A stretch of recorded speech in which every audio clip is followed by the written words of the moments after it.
Olá! Sejam muito bem-vindos a mais um episódio aqui do nosso podcast. Hoje vamos falar sobre 3 temas que aprendemos nestes últimos tempos. Temas, assuntos, coisas que ouvimos e fizemos e aprendemos. Portanto, e o mais importante de deixar aqui claro, portanto, estes temas não vão ser completamente detalhados, Sim, não é? não Não vamos- vamos falar deles. Não vamos esmiuçar ao detalhe, tipo, temas científicos e coisas assim. Vamos deixar os links os links para as páginas, vídeos e o que quer que seja de onde a gente ouviu esta informação para vocês poderem consultar com mais detalhe lá. Nós vamos falar assim por alto aquilo que... Exato, aquilo que Claro. dois ou três tópicos que aprendemos com Sim. base no que ouvimos e no que vimos. E também, estes temas não vão ser nada relacionados uns com os outros, portanto, Sim. porque nós acabamos por aprender coisas de fontes muito variadas, portanto, eles não vão ter nada a ver uns com os outros. Sim, isso é o que vai eventualmente acontecer ao longo dos podcasts. Os temas não vão estar diretamente relacionados nas áreas uns com os outros. Temos um assistente. É o Cookie. Coitadinho. Portanto, o primeiro tema é sobre a velocidade da luz. E é sobre um vídeo que nós ouvimos num canal do YouTube que seguimos, que é o Veritasium, que eu recomendo que toda a gente siga porque fala de coisas mesmo interessantes e com detalhe que qualquer pessoa consegue perceber. Não precisamos ter tipo um mestrado em física para perceber o que é que ele está a dizer, porque ele explica tudo como deve ser. E portanto, neste vídeo ele falou sobre a velocidade da luz e a velocidade da luz nunca ter sido medida da maneira convencional. Correta. Sim. Convencional, sim. Não foi medida da maneira correta. Não, ela foi medida corretamente. Não foi medida, foi tipo como são medidas as outras velocidades normais, porque geralmente a velocidade é medida o tempo que um objeto demora a ir do ponto A ao ponto B. E sabemos a distância, sabemos o tempo que demorou e isso determina a velocidade a que o objeto se moveu. O que é que acontece com a luz? Até hoje, a velocidade da luz foi medida de forma a que era o tempo que a luz demorava a ir do ponto A ao ponto B e do ponto B ao ponto A. Ou seja, é a viagem de ida e volta e não só a viagem de ida. E o que é que eles falam neste vídeo? Falam que a velocidade da luz pode ser diferente num sentido e no outro. Isto porque eles não têm a certeza, ninguém, não é? Ninguém tem a certeza até este momento se a velocidade a que a luz anda numa direção não poderá ser diferente da outra direção, daí que a ida e volta possa influenciar de forma errada o resultado. Neste momento, o que está convencionado é que a velocidade da luz seja aproximadamente os 300 mil km por segundo. E, na realidade, pode não ser bem este valor. Não, pode ser este valor para um lado, mas ser diferente para o outro. Ou uma média que vai dar este valor, estás a ver?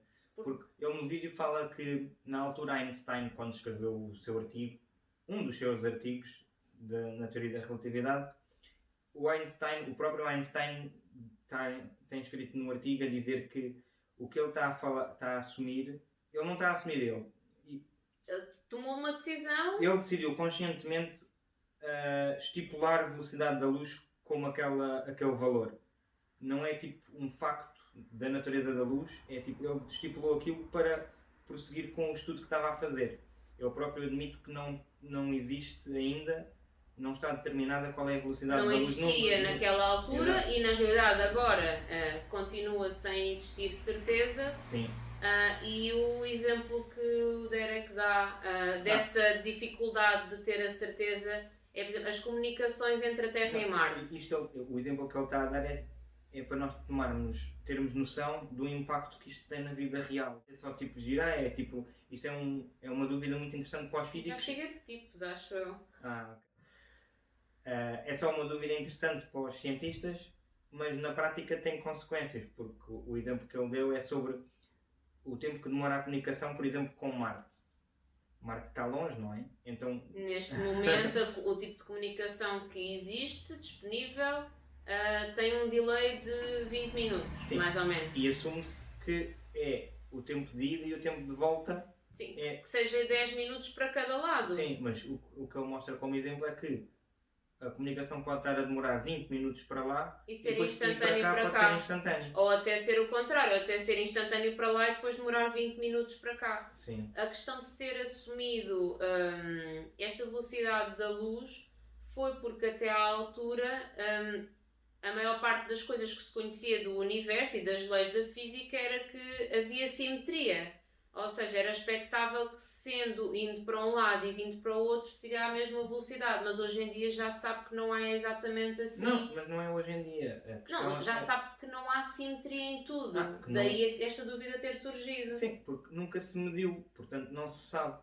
Sim. Basicamente é esse o ponto. Sim, sim. E com base em haver assimetria em algumas situações da física, Sim, pode ser. é que leva a gerar esta dúvida. Porque se fosse tudo simétrico, Não, de certeza absoluta... a dúvida existe porque nunca se mediu. Mas dúvida existe por isso. se fosse tudo simétrico, de certeza absoluta, esta dúvida nunca seria pôr. Porque se era simétrico, era igual e acabou. Porque, segundo o método científico, tu tinhas de experimentar para saber. Não é? Como tu nunca mediste a velocidade da luz de um ponto A para o ponto B, não sabes qual é se é diferente de um lado para o outro. Como tu mediste sempre o ida e volta, não sabes se é igual ou não. Eu acho que é basicamente por isso.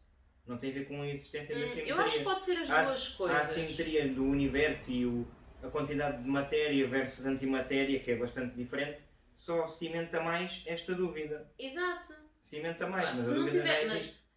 Eu acho, e vocês podem deixar aí a vossa opinião sobre isto também, porque a questão é, se não houvesse nada assimétrico, qual ia ser a lógica de alguém ter esta dúvida? Isso leva-nos ao próximo tema, de certa maneira. Sim, não foi propositado, por acaso foi uma boa passagem. O próximo tema é sobre as 4 fases do conhecimento. Sim, e então isto é um tema interessante que eu já tinha ouvido falar há uns, não sei precisar há quanto tempo, mas há uns anos, mas este ano, há relativamente pouco tempo, nós ouvimos este tema mais detalhado num curso que estamos a fazer com o Jorge Coutinho. E então é muito interessante porque depois de termos ouvido esta aula começámos a apanhar este tema em várias coisas. Em livros, noutras formações, portanto, é uma coisa super... É aquela coisa, quando tomamos consciência de alguma coisa, parece que vemos isso em todo lado. Em todo lado. Imagina que eu quero muito ter um carro amarelo, então começo a ver carros amarelos em todo o lado. Sítio, sim, é engraçado. E este tema começou a surgir em todos os sítios, coincidentemente. E achámos interessante trazê-lo aqui para este podcast. O que é que trata as 4 fases do conhecimento? Então pronto, a primeira fase aqui do conhecimento é o incompetente inconsciente. Ou seja, nós muitas das vezes nem sequer sabemos que não sabemos fazer alguma coisa ou que não temos conhecimento suficiente sobre alguma coisa. E o exemplo mais prático que eu aqui encontrei foi, nós quando somos crianças, quando somos pequeninos, nós não sabemos atar os atacadores. Até porque os nossos pais atam e tudo mais e nós nunca precisámos de os atar. Até que acontece um dia qualquer, nós na escola, o atacador desata-se e nós vamos tentar atar e percebemos que não sabemos. Então, nós aí saímos do incompetente inconsciente, não é? Para o incompetente consciente. Ou seja, Sim. Nós passamos a saber que não sabemos fazer aquilo. Exato. Nós numa primeira fase não estamos sequer cientes que não sabemos alguma coisa porque essa coisa nunca nos surgiu à frente. Exatamente. Tipo, não temos qualquer espécie de noção disso. E a partir do momento em que tomamos noção que isso existe e que nós não sabemos, passamos automaticamente para o incompetente consciente, ou seja, já sabemos que não sabemos aquilo. E depois, lá está, e estas duas coisas podem acontecer com muita frequência, não é? Porque em criança pode ser essa situação dos sapatos, mas em adulto nós vamos nos deparar com imensas coisas que nós não tínhamos consciência até então. Sim. Temas que nós nunca tínhamos ouvido falar, lá está, e mesmo assuntos que nós não estudamos na escola, porque é muito provável que tenhamos vivências diferentes, e se vivemos em países diferentes então ainda vai haver mais coisas que nós não sabemos. Sim, eu acho que o importante aqui é porque a nossa ignorância sobre muitas coisas é muito superior ao conhecimento que nós temos das outras. Sim, exatamente. Nós ignoramos montes de coisas porque não temos noção. Não temos consciência, basicamente. Somos incompetentes inconscientes na maior parte dos assuntos. Yeah. Mas o mais interessante é que assim que somos incompetentes conscientes, nós a partir desse momento nós podemos tomar a decisão de aprender sobre aquele assunto. Ou não, porque até pode ser uma coisa que nós não queiramos saber. sei lá, eu estava a tentar arranjar alguma coisa que eu não tenho interesse em aprender, apesar de saber que Imagina, não sei. não quero aprender holandês, sei que não sei falar Exato, holandês. sim, Tipo, isso é uma hipótese, mas eu estava a pensar, por exemplo, eu não quero aprender a construir um motor de um carro, tipo, pá, pensa. Isso é muito complicado. Exato, é uma coisa que não está nos meus objetivos de vida e acho que nem no meu caso em específico não me vai trazer nada de novo. Então eu decidi, eu sei que não sei fazer isso, não é? Mas decidi que também não vou aprender. Mas depois há outras coisas que nós podíamos não saber que não sabíamos e passar a querer aprendê-las. Exato. E aí já nós tentamos passar por uma fase que somos, quando começamos a tentar aprender sobre algo, começamos a entrar na terceira fase do conhecimento, que é o competente consciente, ou seja, nós começamos a aprender e conforme vamos treinando nós na fase aprendendo em que mais estamos sobre a isso, aprender, nós temos, principalmente numa fase inicial, nós temos consciência que começamos a saber fazer algo. Ou seja, acaba por ser sempre, ok, eu estou aqui a fazer isto, eu sei agora tenho que fazer... Imagina um exemplo dos sapatos. A criança começa a aprender a dar o nó dos sapatos e ao início, nesta fase do competente consciente, ela está muito a ver, agora tenho de dar para a direita ou assim e depois para a esquerda e dar o nó. Está consciente dos passos que está a fazer. Exatamente. E acontece o mesmo, por exemplo, quando estamos a tirar a carta de condução. Estamos tipo, muito conscientes de Primeiro tudo. temos que carregar, pôr o pé na embreagem antes de mudar a mudança. Pôr a embreagem, pôr a mudança, pôr o pisca, etc. Muito conscientes de tudo.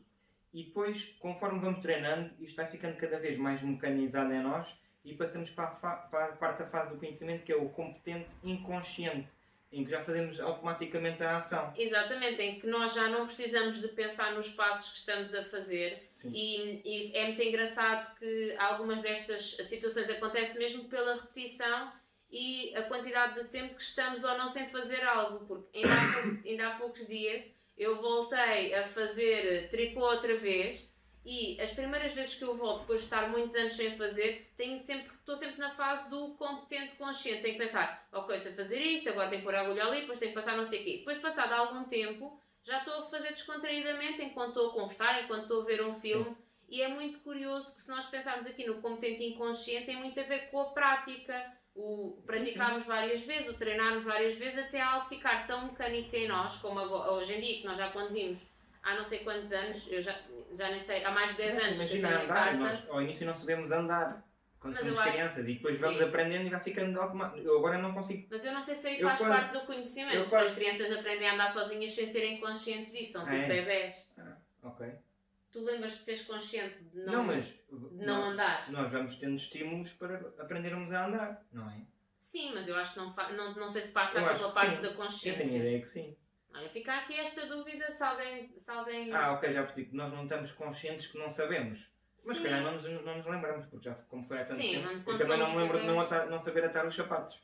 Eu lembro-me de não saber atar os sapatos. Mas se alguém se lembrar de quando aprendeu a andar, comenta aí connosco se percebeu que não sabia andar e que foi por causa disso que foi tentando agarrar-se a qualquer coisa, que é o normal que os bebés primeiro fazem, tentam-se agarrar aos sofás, às cadeiras para se levantar. Se alguém se lembrar dessa fase da vossa vida, digam-nos, porque eu acho que é muito curioso destas coisas. Quando somos crianças, há muitas pessoas que têm memórias mais antigas do que outras e é engraçado nós termos essa noção também. Sim. E pronto, depois aqui um outro tema que não tem mesmo nada a ver com os outros e foi uma coisa que nós aprendemos. Foi uma consequência da quarentena e de... Mais ou menos. Acabou por ser uma coisa e outra, que foi aqui do aprender a fazer pão com massa mãe, ou seja, pão de fermentação natural. E eu já tinha feito pão há uns anos, principalmente quando comprei uma batedeira que tinha um gancho de amassar. Eu experimentei fazer pão várias vezes. Experimentei com vários tipos de fermentos, os fermentos químicos normais que a gente conhece, que se usa nos bolos e tudo mais, e depois há o fermento padeiro, que é mais específico, mas este ano foi a primeira vez que eu vi sobre a fermentação natural e até não cheguei a tentar, mas eu queria tentar fazer fermento natural em casa, porque eu acompanho um blog e um Instagram da Sofia, que é o Criar, Comer, Crescer, vamos também deixar o link aqui o link para depois vocês poderem ver, se quiserem mesmo começar do zero o vosso fermento natural, por exemplo. E também tem várias receitas interessantes que podem dar uma espreita dela.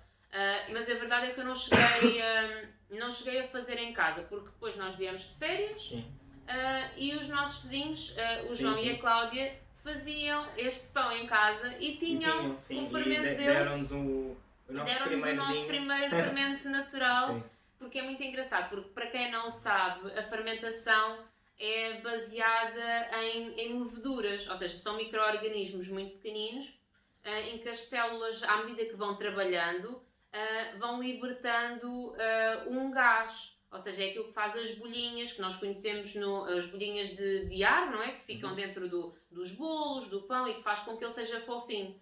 Ou seja, o ter um fermento natural implica alimentar as leveduras para elas irem se mantendo, irem crescendo. Então, como elas vão crescendo, a certa altura nós temos que há um pedacinho que não nos serve para nada e podemos fazer outras receitas ou deitamos fora. E então esse pedacinho dá para ir dividindo com as pessoas que nós queiramos. E então é engraçado porque nós herdámos um pedacinho, um filhote do fermento deles. Exato. E entretanto, depois como estava com medo que ele morresse, acabei por o dividir, cheguei a ter 3 diferentes para que não acontecesse nada de mal. E também, agora também já dei a outras pessoas que também tinham curiosidade, já faziam pão das maneiras antigas. E a fermentação natural porquê? Já agora, não é? Porque pão é uma coisa fácil de encontrar em todo lado, quase toda a gente consome ou já consumiu, compra-se até por um valor bastante barato. E porquê é que há de ser esta vantagem? Porque a nível de composição, o pão é um alimento super simples, tem muito poucos ingredientes, ou deveria ter, e os ingredientes que ele tem nós podemos escolher com base no rótulo quando estamos a comprar. O tipo de fermento que é utilizado é uma coisa que já não conseguimos controlar, então o fazer em casa com este fermento natural tem alguns benefícios, pelo facto de serem leveduras vivas, acaba por ter um benefício muito bom a nível do nosso intestino e a nível da nossa saúde intestinal. Isso é uma coisa muito positiva. E tens um controle, não é? Sobre de onde é que aquele fermento veio, com base em que é que ela cresceu. Até porque como nós controlamos o crescimento, nós temos que lhe dar farinha e nós escolhemos o tipo de farinha, a qualidade da farinha que lhe damos para ele crescer. Isso depois também acaba por influenciar a qualidade do pão que vamos ter e o sabor do pão que vamos ter também. E como somos nós a controlar a parte do alimento, do fermento, conseguimos controlar muito a parte da qualidade, porque depois a farinha também escolhemos aquela que nós queremos e já experimentámos com diferentes farinhas para fazer o pão. E então é muito curioso esta parte de controlar. Isto até pode parecer uma coisa muito complicada de fazer e se calhar ao início, a primeira vez que nós tentámos alimentar o fermento... Sim. Aqueles primeiros passos iniciais parecem confusos. Não são complexos, mas... até atinarmos com eles, sim, não é fácil, até porque fator... É o tempo, não é? Aquilo tem uma série de passos relacionados com tempos de espera e tempos de alimentação. Sim, mas também muito com a temperatura, ou seja, dependendo do país onde nós estamos e do tipo de casa que nós temos, o facto da temperatura ser estável ou não, e se for mais quentinho ou não, acaba por influenciar muito o crescimento do fermento. E então, se ele estiver a crescer muito rápido, come a farinha mais rápido e precisa de ser alimentado mais rápido. Se estiver mais frio, é normal que cresça mais devagarinho. Por isso é que nós, pessoalmente, guardamos sempre no frigorífico, porque nós fazemos pão com algum tempo ainda entre fornadas, por assim dizer. Olha, ainda agora está ali no forno. Está a levedar, não está no forno ainda, está a levedar, que é para depois ser um pãozinho. Até porque a questão de termos pão em casa é muito curioso, porque nós começámos também a fazer, não é? E como ainda faz um pão grandinho, porque dá um trabalhozinho que compensa fazer um pãozinho maior, não é? E nós, se ele for, dá para várias vezes. Ele for fatiado e guardado logo no primeiro dia, né? Já quando já está frio, não é quando está quente, se ele for guardado e congelado, acabamos por ter sempre pãozinho bom quando queremos. É só descongelar e também descongela bastante rápido. Nós não descongelamos em lado nenhum, deixamos descongelar ao natural, que é a maneira dele ficar fofinho para o comermos como ele era, por assim dizer, porque se quisermos torrar acaba por não fazer diferença. Mas pronto. E é muito engraçado nós fazermos este pão. A receita do pão que nós temos usado basicamente também é da Sofia, do Criar, Comer, Crescer. E na realidade nós fazemos numa forma de silicone, portanto não é preciso nada de extraordinário. Fazemos naquelas formas de silicone bolo inglês, fica como se fosse um pãozinho de forma, mas caseirinho. E então é muito bom termos esse pão, porque até porque nunca chegámos a investir numa panela de ferro fundido.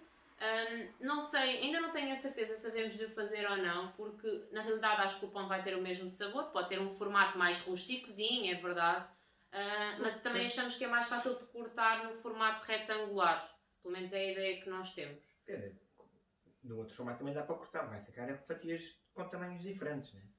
Sim, eu acho que o facto de ele ser mais arredondado não deve ser tão fácil de cortar. Mas eles também ficam arredondados em fica cima. Um bocadinho arredondado. Por isso é um bocadinho diferente. Tem mais a ver com o tamanho das fatias, se calhar.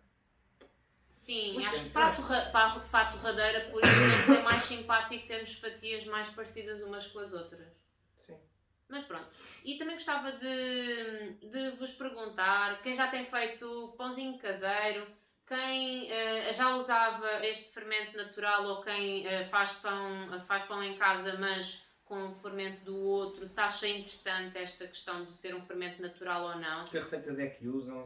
Exato, e podem partilhar as vossas receitas. Eu sou muito sincera, como descobri aquela receita que é super básica e nós podemos optar por deixá-lo levedar umas quantas horas ou então fica só ali com o forno ligado, mas temperatura no zero, que fica assim mais amenozinha a temperatura e fica estável. E assim, em 2 ou 3 horas o pãozinho está pronto a ir ao forno.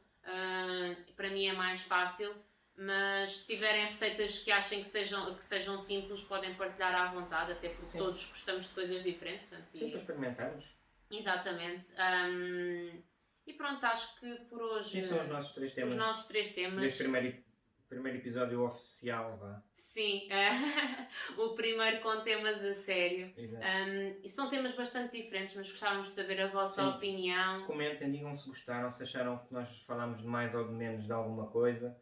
Ou se têm alguma curiosidade em específico sobre algum detalhe destes três temas. Sim. E deixem um like no vídeo se vocês gostarem e partilhem com alguém que possa... Que acham que vai achar interessante. Sim, exatamente. E pronto, acho que por hoje é tudo. Portanto, vemo-nos no nosso próximo episódio do nosso podcast Videocast. Então, tchau, até à próxima. Adeus, Coutinho. Diz boa tarde. Coitadinho, ele quer saber.